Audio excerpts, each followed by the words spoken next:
Au Moyen Âge, on se battait couramment à la vie et à la mort. Imaginez-vous que vous vous trouvez au milieu du tumulte d'une bataille. La terre tremble sous les chocs de centaines de sabots, les flèches sifflent autour de vos oreilles, et les cris de guerre résonnent.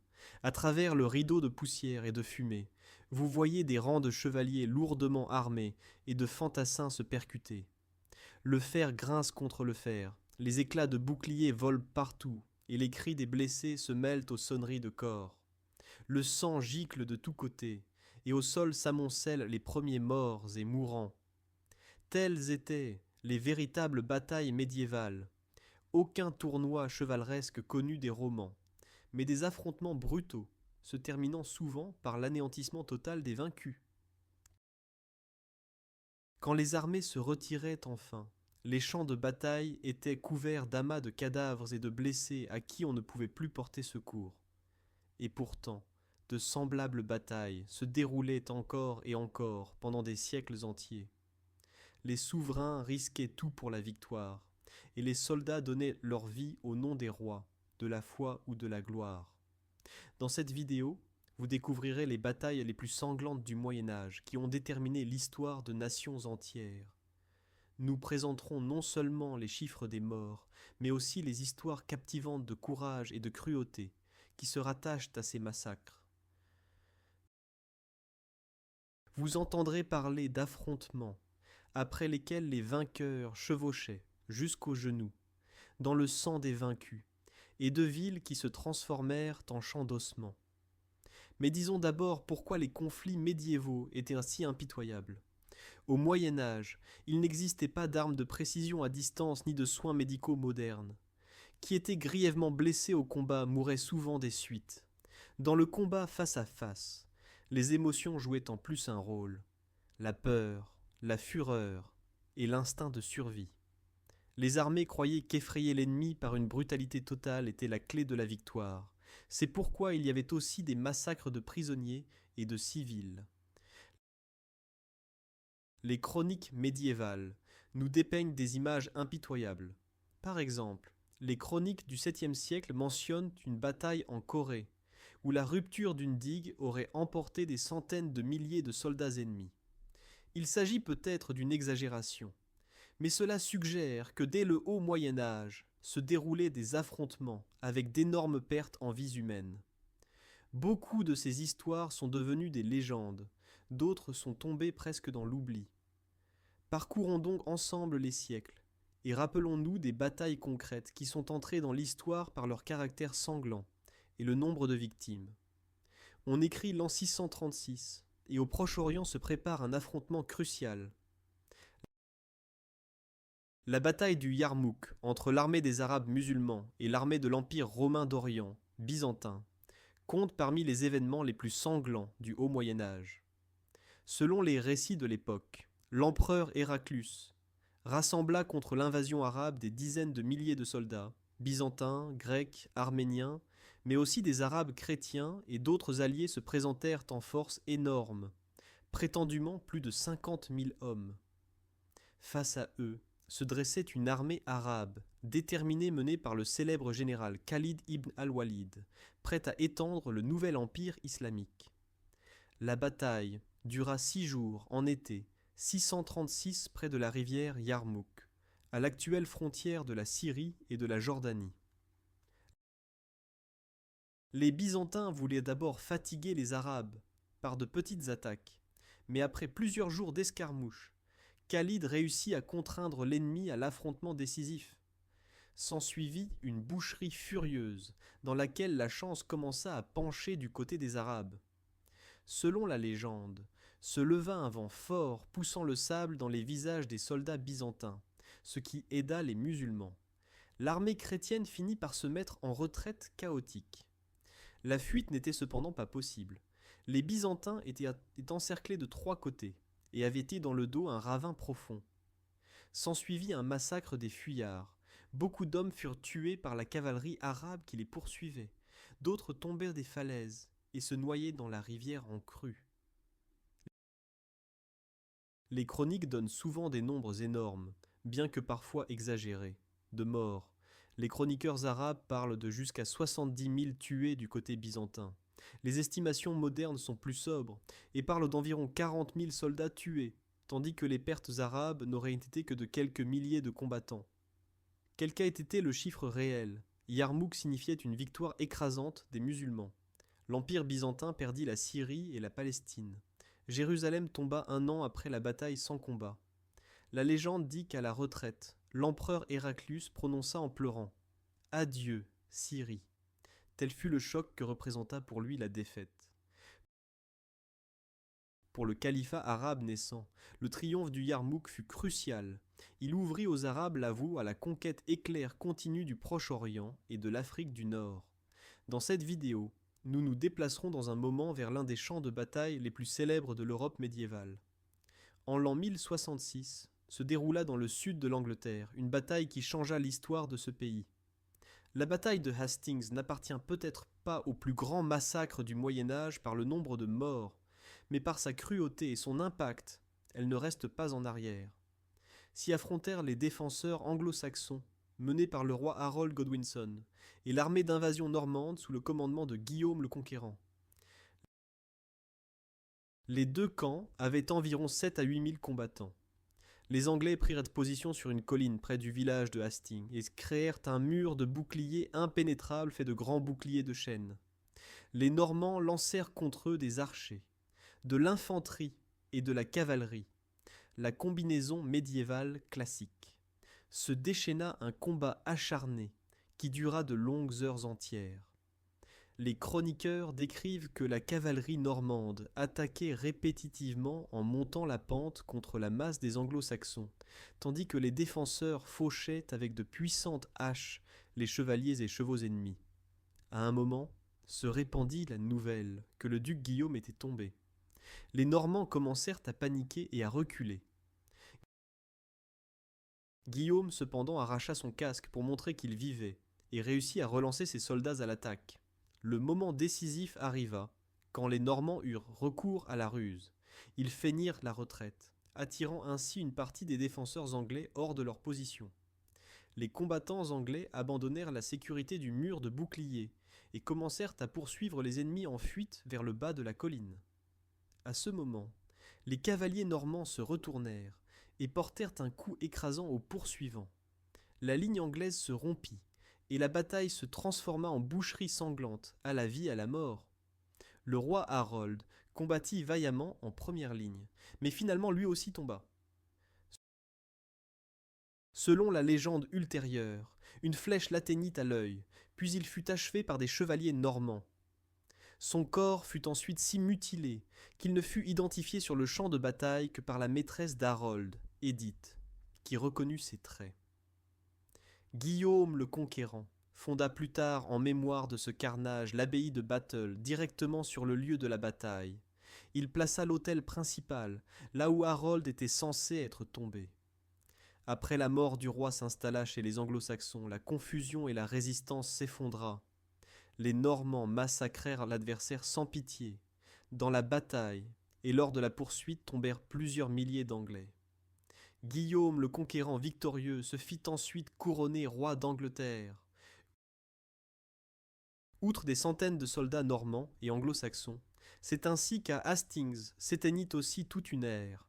La vieille Angleterre anglo-saxonne se termina et commença un nouveau chapitre sous la domination des Normands. Le sang versé dans cette bataille rapporta à Guillaume le Conquérant l'acquisition de tout un royaume. Et nous allons dans un moment nous déplacer en Terre Sainte, où quelques décennies seulement plus tard se déroula un massacre qui choqua même le monde médiéval. À la fin du XIe siècle, partirent d'Europe vers la Terre Sainte des foules de croisés dans le but de conquérir Jérusalem. En l'an 1099, ils réalisèrent cet objectif et s'inscrivirent dans l'histoire par l'un des massacres les plus sanglants du Moyen Âge. La prise de Jérusalem pendant la première croisade montra l'aspect terrifiant du zèle religieux de cette époque.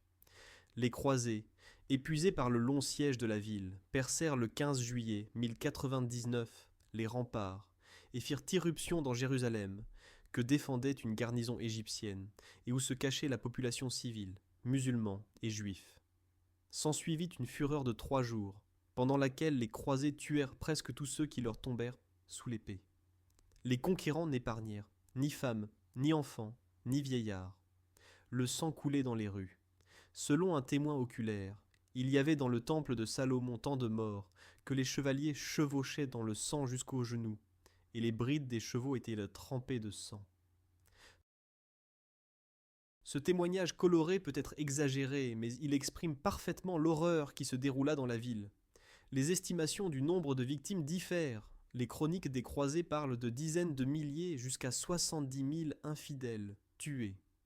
Même si le chiffre réel était plus bas, Jérusalem se transforma en abattoir. Des églises et mosquées devinrent des boucheries, les maisons furent pillées et les synagogues brûlées avec les gens à l'intérieur.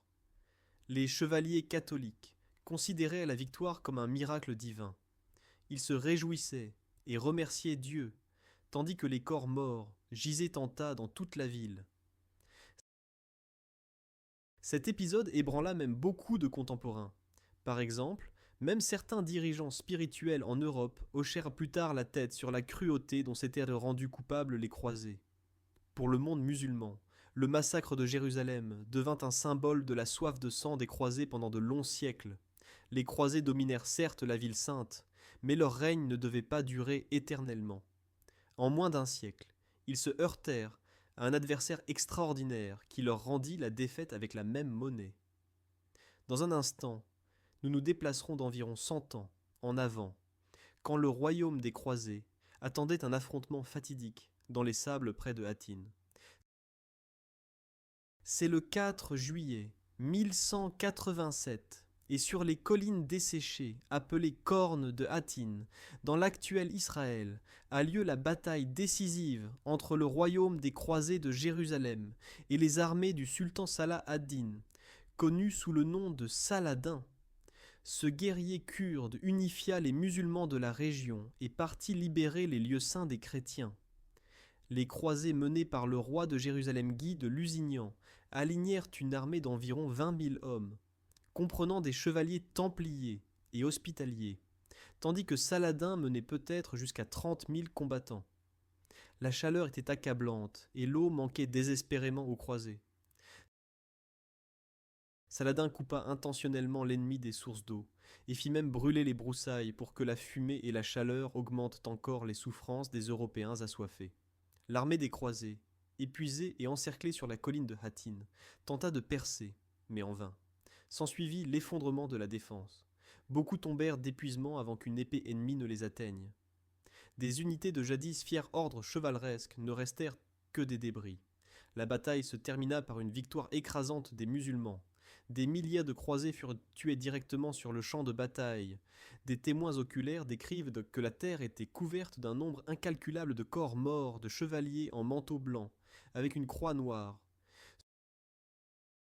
Ceux qui survécurent tombèrent pour la plupart en captivité.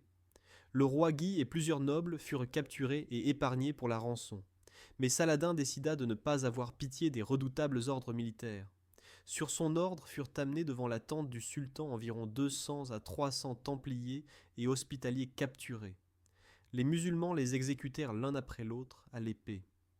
Saladin lui-même exécuta prétendument de son épée le chevalier Renaud de Châtillon, malfamé pour sa cruauté, en représailles de ses actes précédents. Saladin s'empara en outre de la relique la plus précieuse des chrétiens, la vraie croix, que les croisés avaient apportée au combat, et dont les vainqueurs musulmans s'emparèrent. Après ce massacre, les croisés d'outre-mer ne purent plus aligner une armée équivalente. Jérusalem se rendit peu après sans grand combat à Saladin, et l'empire des croisés au Levant se retrouva à genoux. Pour les chrétiens, ce fut une nouvelle écrasante. Se répandit en Europe que la terre sainte est trempée du sang des croisés. L'histoire de Hattin montre que les guerres religieuses médiévales étaient impitoyables des deux côtés. Dans un moment, nous regarderons un autre type de guerre sainte, sur la péninsule ibérique, où chrétiens et musulmans menèrent un affrontement non moins sanglant. Au XIIIe siècle faisait rage la Reconquista, la longue lutte des royaumes chrétiens contre les dirigeants musulmans de la péninsule ibérique. Son moment décisif fut la bataille de Las Navas de Tolosa, le 16 juillet 1212. D'un côté se dressaient les armées d'unis des rois chrétiens de Castille, d'Aragon et de Navarre, renforcés par des chevaliers de toute l'Europe, au total environ 50 000 hommes. Face à eux se présenta l'énorme armée du calife almohade Muhammad an-Nasir, souverain de l'Espagne musulmane et de l'Afrique du Nord, qui pouvait compter jusqu'à 60 000 combattants. L'affrontement se déroula dans la région montagneuse d'Andalousie. Les chrétiens, menés par le roi castillan Alphonse VIII, partirent à l'attaque contre le camp musulman. Le combat fut extraordinairement dur. Les sources décrivent une lutte furieuse d'homme contre homme sous un soleil brûlant. Le tournant arriva quand le roi navarrais Sanche VII dit le fort persa avec sa suite jusqu'au centre du camp ennemi.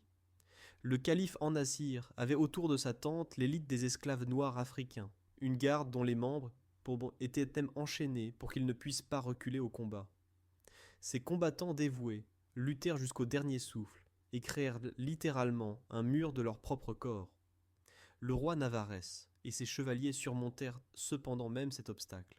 Ils se frayèrent un chemin à travers les chaînes, vainquirent la garde et arrivèrent jusqu'à la tente du calife. Muhammad an-Nasir lui-même ne survécut à la bataille que grâce à sa fuite du champ de bataille. Quand la nouvelle de la fuite du calife se répandit, s'ensuivit une déroute massive des troupes musulmanes. La cavalerie chrétienne poursuivit et massacra impitoyablement les soldats en fuite. Le résultat fut une catastrophe totale pour les Almohades. Les chroniques médiévales donnent des nombres énormes de morts tombés. On parle même de 100 000 morts sur le champ de bataille, ce qui sera probablement un chiffre exagéré. Mais même les estimations plus sobres classent cette bataille parmi les plus sanglantes de l'Espagne médiévale. Du côté chrétien tombèrent prétendument environ 2000 hommes, donc incomparablement moins.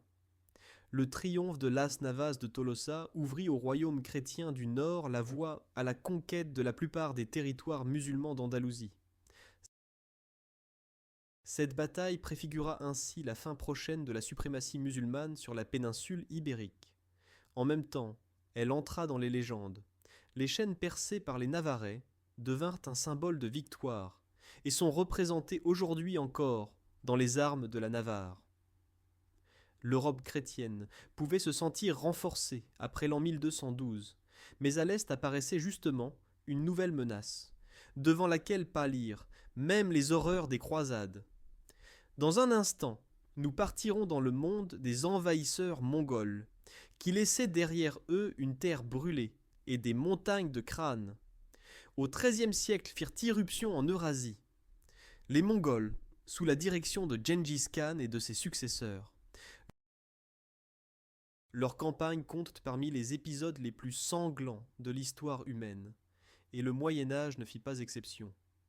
Les cavaliers mongols se comportaient avec une cruauté inouïe, qui devait effrayer tout autre adversaire. Quand en l'an 1219 Gengis Khan attaqua l'empire des Khoremshaahs, en Asie centrale, les villes disparaissaient l'une après l'autre de la surface de la terre dans des nuages de fumée et de poussière. La ville de Merv, aujourd'hui au Turkménistan, jadis centre florissant sur la route de la soie, devint le théâtre du peut-être plus grand massacre du Moyen-Âge.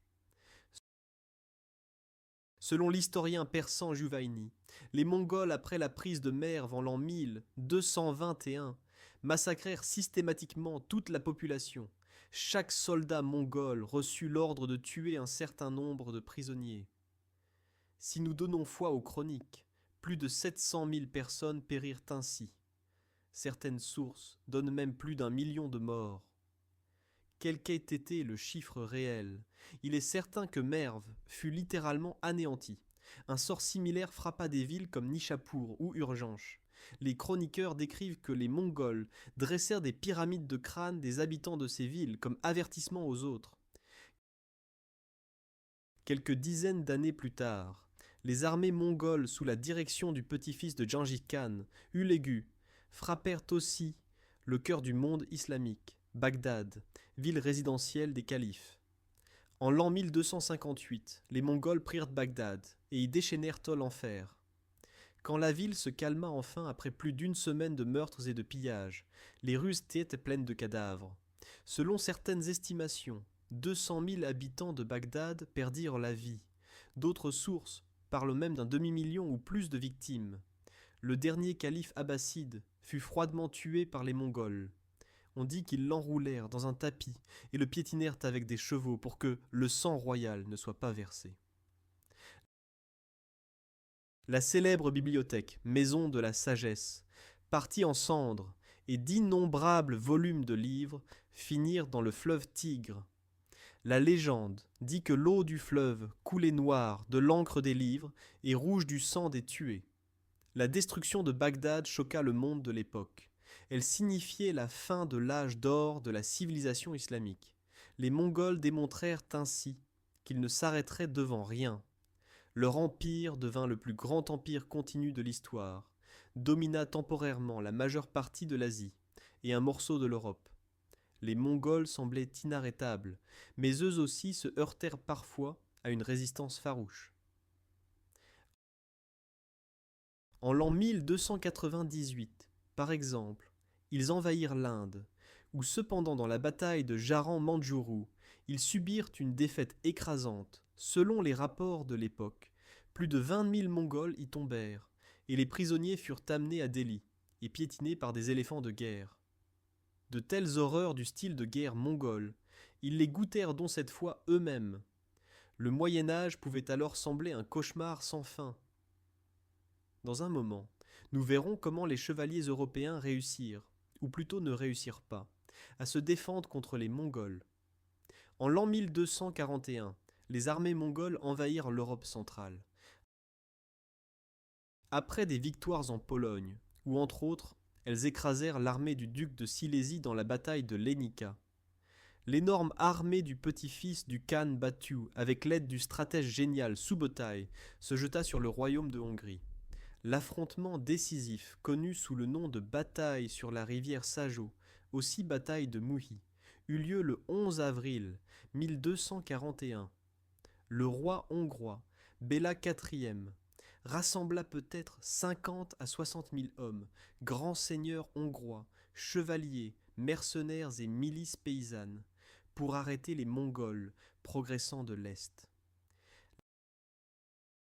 Les Mongols étaient peut-être moins nombreux, les estimations parlent de 30 à 40 000 cavaliers, mais leur tactique et leur discipline dépassaient de loin tout ce que connaissaient les armées européennes. Le combat eut lieu près de la rivière Sajó, près du village de Mouhy. Les Mongols construisirent d'abord secrètement dans la nuit un pont de ponton et passèrent sur la rive ouest, dans le dos des Hongrois. Le matin, les Hongrois découvrirent ainsi qu'ils étaient encerclés.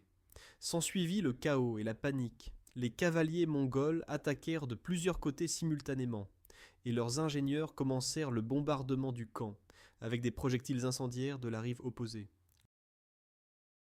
L'armée hongroise fut prise par surprise et aligner une défense efficace ne réussit pratiquement pas. De plus, s'effondra le pont par lequel une partie de l'armée chrétienne tentait de se retirer. Des milliers d'hommes restèrent ainsi bloqués et furent impitoyablement tués ou se noyèrent dans la rivière.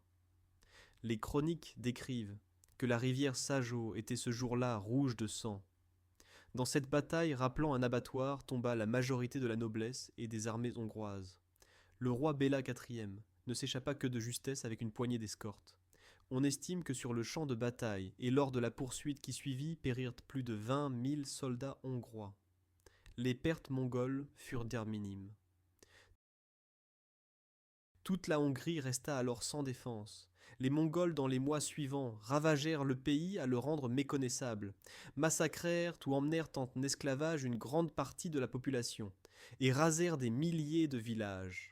Seule la mort inattendue du Khan Eugédei et le retrait subséquent des Mongols vers l'Est sauvèrent l'Europe centrale et occidentale d'un sort similaire. Les nouvelles de la fureur tatare se répandirent en Europe, et beaucoup de gens croyaient que l'apocalypse était venu. Le pape appelait à des prières de pénitence, car la destruction de la chrétienté menaçait.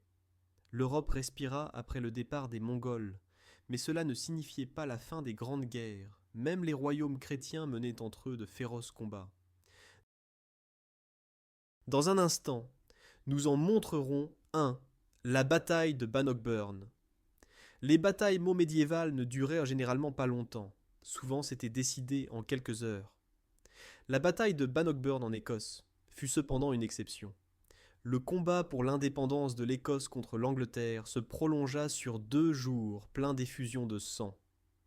On écrivait juin 1314 et le roi anglais Édouard II partit avec une grande armée, peut-être 15 à 20 000 hommes, vers le nord pour réprimer la révolte écossaise. Les défenseurs écossais menés par le roi Robert Bruce réussirent à rassembler seulement environ 6 à 7 000 combattants, beaucoup d'entre eux fantassins légèrement armés. Ils étaient néanmoins déterminés à défendre leur pays à tout prix. Bannockburn se trouve près de Stirling, et c'est justement près de ce village que l'armée écossaise attendait les Anglais. Dès la veille de la bataille principale eurent lieu des escarmouches. Lors de l'une d'elles, le chevalier anglais Sir Henry de Bohun défia Robert Bruce lui-même en duel.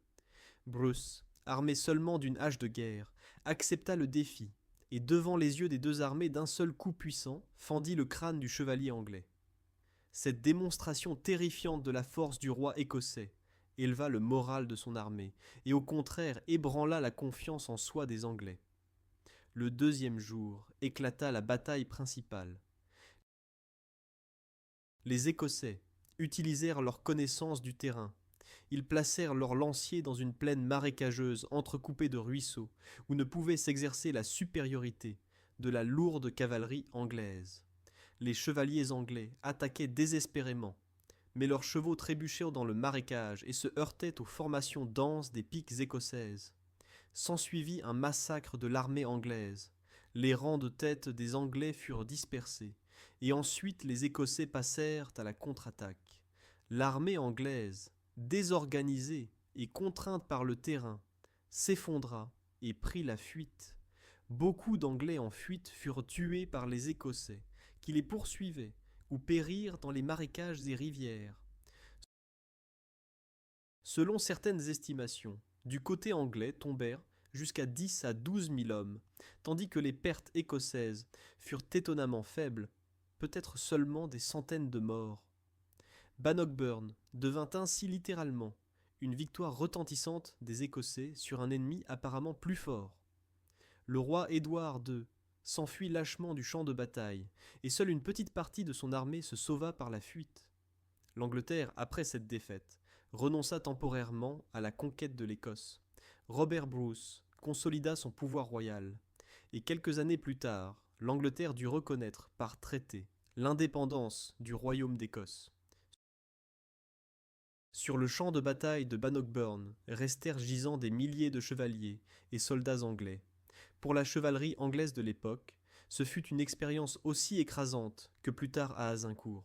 La tradition écossaise célèbre encore aujourd'hui cette victoire comme un moment clé de la lutte nationale pour la liberté. Les batailles célèbres sont devenues le sujet de nombreuses ballades et récits écossais. Tandis que l'Écosse se conquit sa liberté, quelques décennies plus tard, l'Europe du Sud-Est faisait face à une menace de l'Empire ottoman. Vers la fin du Moyen Âge, la donne changea. L'Europe chrétienne se retrouva sous la pression de l'Empire ottoman en expansion. Les Ottomans pénétraient dans les Balkans et s'affrontaient avec les dirigeants locaux, ainsi qu'avec des chevaliers de l'Ouest, venus en aide. La bataille du champ de Kosovo, en l'an 1389, est encore aujourd'hui un symbole de sacrifice héroïque dans la tradition serbe. Le prince serbe Lazare y mena une bataille acharnée avec le sultan ottoman Murad Ier. Le combat se termina par un carnage mutuel. Le sultan Murad fut certes tué, selon la légende. Le combattant serbe Miloš Obilić pénétra dans le camp ottoman et poignarda mortellement le sultan. Mais l'armée serbe fut détruite, et le prince Lazare tomba aussi. Sur le champ de bataille resta la majorité de la noblesse et des armées serbes. La Serbie perdit ainsi une génération de guerriers et ne fut plus capable de résistance ultérieure. L'Empire ottoman subit de lourdes pertes, mais pouvait les compléter, tandis que les Serbes ne le pouvaient plus. Le champ de Kosovo devint ainsi la tombe sanglante de l'État serbe médiéval. Quelques années plus tard, une expédition croisée internationale se décida à l'affrontement décisif avec les Ottomans, mené par le roi hongrois Sigismond de Luxembourg. Dans la bataille de Nicopolis, actuelle Bulgarie, en septembre 1396, s'affrontèrent environ 15 000 croisés de toute l'Europe, y compris des chevaliers français et bourguignons, avec une armée d'environ 20 000 hommes du sultan Bayezid Ier. Les croisés sous-estimèrent malheureusement l'adversaire. De jeunes chevaliers français dans leur soif de gloire attaquèrent indisciplinés en montant vers les principales forces ottomanes, sans attendre le soutien du reste de l'armée. Au début, ils dispersèrent certes l'avant-garde composée d'infanterie ottomane légère, mais ensuite ils se heurtèrent au noyau bien préparé de l'armée turque. Le sultan Bayezid avait outre sa garde monté aussi des alliés serbes et surtout les unités d'élite des janissaires. Ceux-ci arrêtèrent les croisés et les encerclèrent progressivement. Le roi hongrois Sigismond ne réussit plus à percer avec sa lourde cavalerie pour porter secours. La bataille se transforma en boucherie unilatérale. Pendant plusieurs heures, les chevaliers furent encerclés et liquidés par la supériorité numérique des archers et cavaliers ottomans. Sigismond, qui observait la bataille de loin, reconnut la défaite et s'enfuit au dernier moment en barque sur le Danube. Il laissa derrière lui des milliers de chrétiens tombés. Bayezid Ier triompha et le lendemain fit amener les chevaliers capturés devant son camp. Il se vengea sur les prisonniers de la colère et de la frustration des pertes que son armée avait subies dans le combat. Il ordonna l'exécution massive de la plupart d'entre eux. Selon les chroniques de l'époque, environ 3000 prisonniers chrétiens furent exécutés à Nicopolis. Seuls les plus nobles, pour lesquels on pouvait espérer une forte somme de rançon, furent épargnés. Par exemple, le chroniqueur français Jean Froissart indique que 300 nobles français et des milliers de soldats ordinaires furent exécutés. Le Danube emportait prétendument des rangées de corps décapités. La défaite de Nicopolis ébranla l'Europe. Ce fut la dernière grande croisade du Moyen-Âge et elle se termina par une catastrophe. Il apparut que l'expansion ottomane ne serait pas facilement arrêtée et que les armées chevaleresques de l'Ouest s'étaient heurtées à un adversaire discipliné et non moins impitoyable. Tandis que le sud-est de l'Europe faisait face à la menace ottomane, dans les régions du nord culminait entre-temps une lutte propre avec un autre ennemi redoutable, l'ordre des chevaliers teutoniques. En l'an 1410 se déroula à la frontière de la Pologne et de la Prusse l'une des plus grandes batailles de l'Europe médiévale, la bataille de Grunwald, connue aussi sous le nom de bataille de Tannenberg. Face à face se dressèrent 60 000 combattants. D'un côté, l'armée polono-lituanienne, unie menée par le roi polonais Ladislas II Jagellon et le grand-duc lituanien Vytautas. De l'autre côté, les redoutables chevaliers de l'ordre des chevaliers teutoniques, sous le commandement du grand maître Ulrich von Jungingen. L'état de l'ordre en Prusse orientale était alors une puissante puissance militaire, mais les Polonais et Lituaniens décidèrent de briser sa force une fois pour toutes. L'affrontement eut lieu le 15 juillet 1410 dans les vastes champs près du village de Grunwald. Le combat dura de nombreuses heures et fut extraordinairement sanglant. Les deux camps engagèrent de la lourde cavalerie, de l'infanterie et des tireurs. Selon les sources conservées, la chance bascula plusieurs fois. Par exemple, les détachements lituaniens furent d'abord repoussés.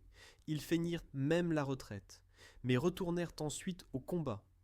La fin de la bataille appartint aux forces polono-lituaniennes unies. L'armée de Jagellon encercla et écrasa les principales forces des croisés.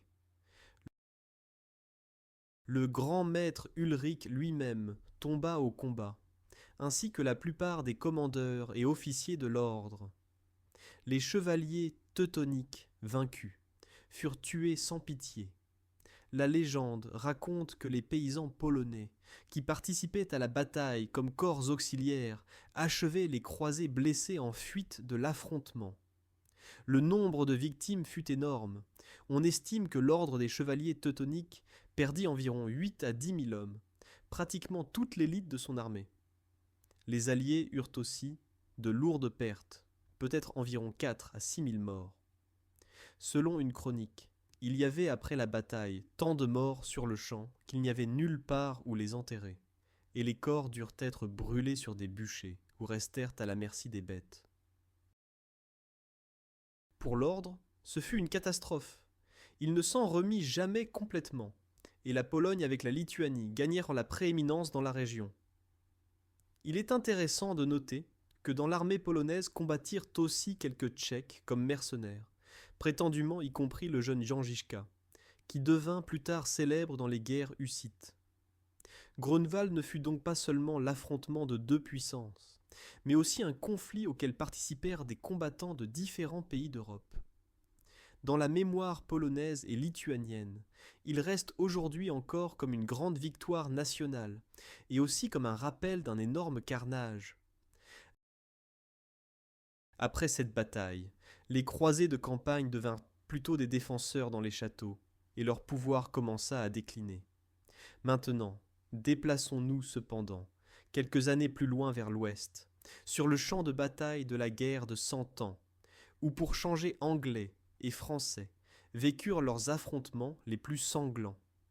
La guerre de 100 ans, entre l'Angleterre et la France, apporta de nombreuses batailles, mais l'une d'elles devint légendaire par sa destructivité, la bataille d'Azincourt, le 25 octobre 1415. Le jeune roi anglais, Henri V, envahit la France, et lors de sa campagne en Normandie se retrouva avec son armée épuisée près du village d'Azincourt, face à face avec une armée française beaucoup plus nombreuse. Les Français avaient, selon les estimations, environ 20 000 hommes, surtout des chevaliers lourdement armés, tandis que les Anglais n'étaient guère que 6 000, dont une grande partie était constituée d'archers. La cavalerie française était confiante et s'attendait à une victoire facile. Les forces anglaises étaient épuisées après une longue marche et de plus affligées par la dysenterie. Ils ne tinrent pas compte non plus de la leçon de la défaite antérieure à Crécy, 1346, où l'archerie anglaise les avait écrasés.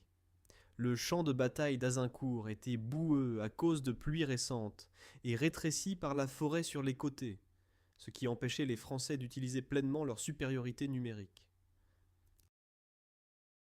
Henri V ordonna à ses archers gallois et anglais de planter devant eux des pieux dans la terre comme protection contre la cavalerie, et prépara des milliers d'arcs longs. Quand les chevaliers français lancèrent l'attaque, le ciel noirci de flèches, les archers anglais tiraient des salves si denses qu'elles abattaient prétendument les oiseaux du ciel. Les flèches pénétraient à travers les visières des casques et fauchèrent les chevaux. Beaucoup de soldats lourdement armés furent touchés et traînés dans la boue. Les chevaliers survivants trébuchaient en avant dans l'étroit corridor, mais le terrain se transforma en boue collante dans laquelle ils s'enlisaient.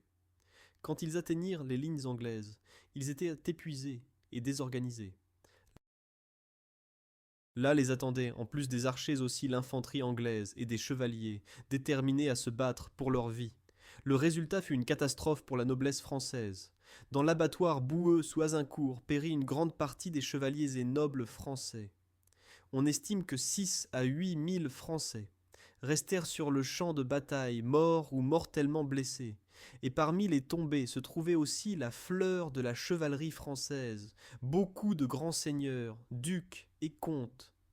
Les pertes anglaises furent au contraire étonnamment faibles, prétendument seulement quelques centaines d'hommes. Le roi Henri V ne voulait cependant pas risquer.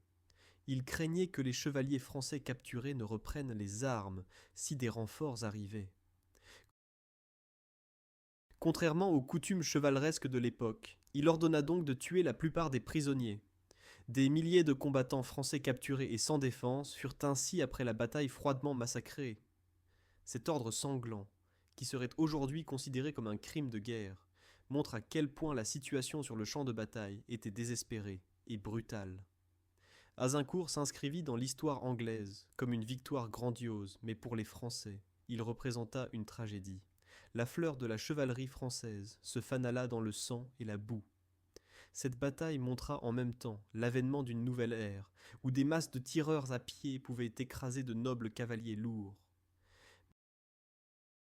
Mais même les guerres civiles à l'intérieur des pays purent être également cruelles, et c'est justement une telle guerre qui attendait l'Angleterre au XVe siècle. Au milieu du XVe siècle, secoua l'Angleterre une guerre civile, connue sous le nom de guerre des Roses. Le 29 mars 1461 se déroula une bataille qui entra dans l'histoire comme peut-être l'affrontement le plus sanglant sur le sol anglais, la bataille de Towton dans le comté de Yorkshire. Face à face se dressèrent les armées de la maison d'York, menées par le très jeune roi Édouard IV, et de la maison de Lancastre, combattant pour le roi Henri VI, à ce moment en captivité. Par un temps glacial, le dimanche des rameaux s'alignèrent, selon les estimations environ 50 à 60 000 hommes, une quantité inouïe pour l'Angleterre médiévale. Les deux camps savaient qu'il s'agissait de tout, le trône royal, et ne comptèrent donc pas faire de prisonniers.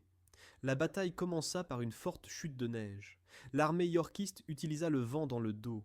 Leurs archers tirèrent des flèches que le vent portait loin dans les rangs ennemis, tandis que la neige tombait dans les yeux des tireurs lancastriens. Quand les flèches furent épuisées, les deux armées se jetèrent dans l'affrontement direct d'homme contre homme. S'ensuivirent 10 heures de combat ininterrompus, une durée exceptionnellement longue, pendant laquelle les guerriers se taillaient mutuellement avec des épées, des hallebardes et des haches. Imaginons cette endurance et cette fureur. Dans la boue mélangée avec la neige et le sang glissèrent les pieds, les hommes criaient, l'armure était trempée et brisée par les coups. Selon les chroniques, la terre gisait couverte de corps morts comme un tapis. Le tournant arriva quand arrivèrent des renforts pour les yorkistes. Les hommes frais du comte de Norfolk fondirent sur le flanc des Lancastriens. Les Lancastriens démoralisés commencèrent à reculer puis à fuir. De la retraite devint une déroute totale pour la vie. Beaucoup de fuyards furent tués lors de l'évasion. Les vainqueurs ne prenaient pas de prisonniers. Dans la fureur et le désir de détruire complètement l'ennemi, ils tuaient même ceux qui se rendaient. Il arrivait prétendument que les soldats yorkistes abattaient leurs adversaires avec des marteaux et des haches, même après qu'ils aient jeté leurs armes. À la rivière Coque, près du champ de bataille, eut lieu une scène terrible. L'étroit pont s'effondra sous le poids des fuyards, et des centaines d'hommes armés tombèrent dans l'eau glacée. La rivière se colora prétendument de rouge du sang, et était si pleine de corps que d'autres fuyards couraient sur eux, vers l'autre rive. La bataille de Towton laissa selon les rapports de l'époque environ 28 000 morts. Ce nombre énorme est indiqué par exemple par un document rédigé peu après la bataille. Les historiens modernes estiment certes que le nombre réel pouvait être moindre, peut-être 10 à 12 000. Il s'agissait néanmoins d'un massacre d'une ampleur inouïe. Presque toute une génération de la noblesse anglaise sur le champ de bataille soit tomba, soit subit des pertes. Les fosses communes trouvées dans les environs de Towton révélèrent des restes d'hommes avec de terribles blessures aux crânes et aux os, témoignant d'un combat brutal au corps à corps. Édouard IV, grâce à la victoire, consolida sa couronne, tandis que les partisans lancastriens vaincus furent littéralement anéantis. Towton montra ainsi qu'une guerre fratricide pouvait être aussi impitoyable qu'un combat avec un ennemi étranger. Et pourtant même, les horreurs de Towton furent bientôt éclipsées par les actes d'un souverain dont la réputation terrifie encore aujourd'hui. Dans un instant, nous partirons pour une attaque nocturne terrifiante, après laquelle resta une campagne semée de corps empalés. En été 1462, le sultan ottoman, Mehmed II, celui qui prit Constantinople, partit avec une énorme armée punir le prince Vlad III Dracul de Valachie, actuelle Roumanie, pour sa rébellion.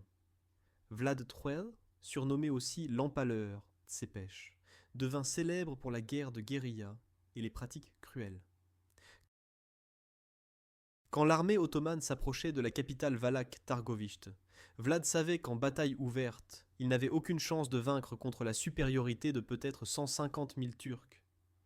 Il décida donc d'une audacieuse attaque nocturne directement sur le camp du sultan dans le but d'assassiner Mehmed et de provoquer la confusion. Dans la nuit du 17 juin 1462, Vlad partit avec environ 10 000 cavaliers choisis et pénétra silencieusement dans le camp turc. Vers 2 heures du matin, les Valaques firent soudain irruption parmi les ennemis endormis. Ils incendièrent les tentes, sonnèrent des trompettes et avec un cri de guerre commencèrent à faucher les Ottomans confus. Dans le chaos qui s'ensuivit, les Turcs, réveillés de leur sommeil, s'entretuaient ou étaient massacrés par les attaquants.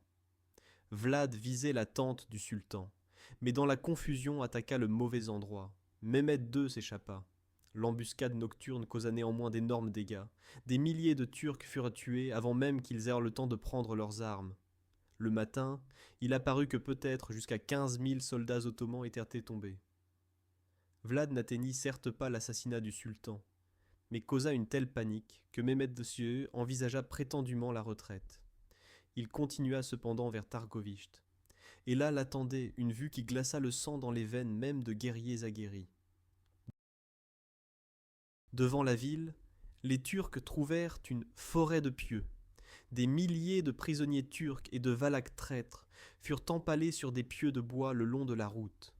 Les chroniqueurs donnent le chiffre de 20 000 corps empalés, que Vlad fit dresser comme un avertissement macabre. Le sultan Mehmed, à la vue de cette horreur, déclara prétendument qu'on ne pouvait pas combattre un tel diable, et ordonna la retraite. Que ce fût une légende ou la vérité, le fait est que les Ottomans se retirèrent bientôt. Vlad l'Empaleur se forgea par sa cruauté une réputation qui se répandit dans toute l'Europe.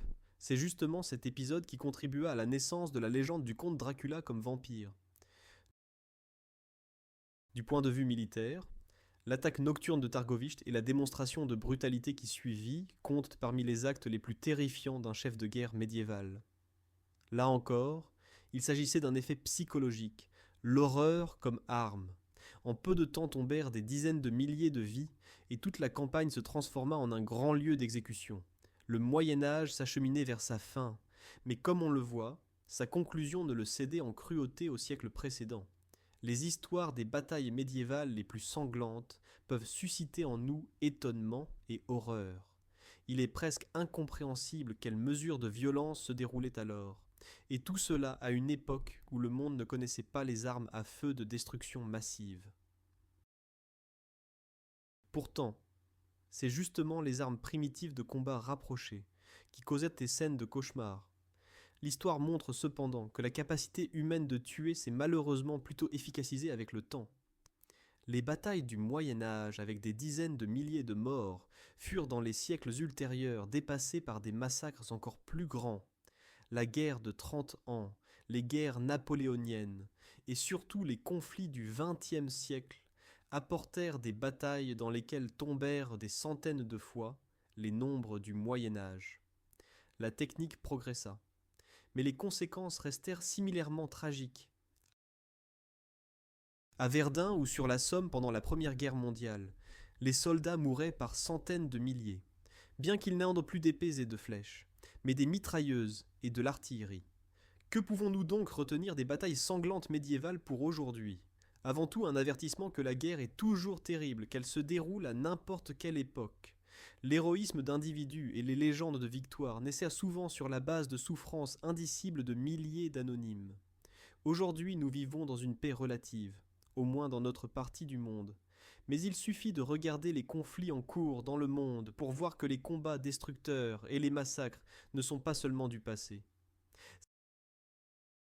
Certes, les chevaliers en armure brillante ne combattent plus, mais les civils fuyant des villes détruites ou les soldats mutilés dans les zones de guerre nous rappellent la réalité de la guerre de manière aussi pressante que les chroniques décrivant Yarmouk ou Jérusalem en l'an 1099. Ces batailles médiévales ne restent pas seulement un chapitre poussiéreux dans les chroniques. Elles vivent encore aujourd'hui dans la mémoire des nations. Les Polonais organisent chaque année des reconstitutions de la bataille de Grunwald. Les Serbes se rappellent les héros tombés au champ de Kosovo. Et l'histoire anglaise ne serait pas complète sans les histoires de Hastings ou d'Azincourt, sur laquelle écrivit aussi Shakespeare dans la pièce Henri Insquint. Les légendes sur Vlad l'Empaleur inspirèrent même le célèbre roman sur Dracula. Ces anciens conflits influencent donc encore notre culture et notre identité. Il est cependant important de les percevoir sobrement, comme des événements réels, lors desquels souffrirent de vraies personnes, non seulement comme des mythes sur des héros et des méchants. Les archéologues d'aujourd'hui trouvent sur d'anciens champs de bataille des fosses communes et des restes squelettiques qui attestent de la réalité brutale de ces anciens affrontements, qu'il s'agisse d'os sectionnés de la bataille de Towton ou de squelettes de paysans en armure découverts près de Visby.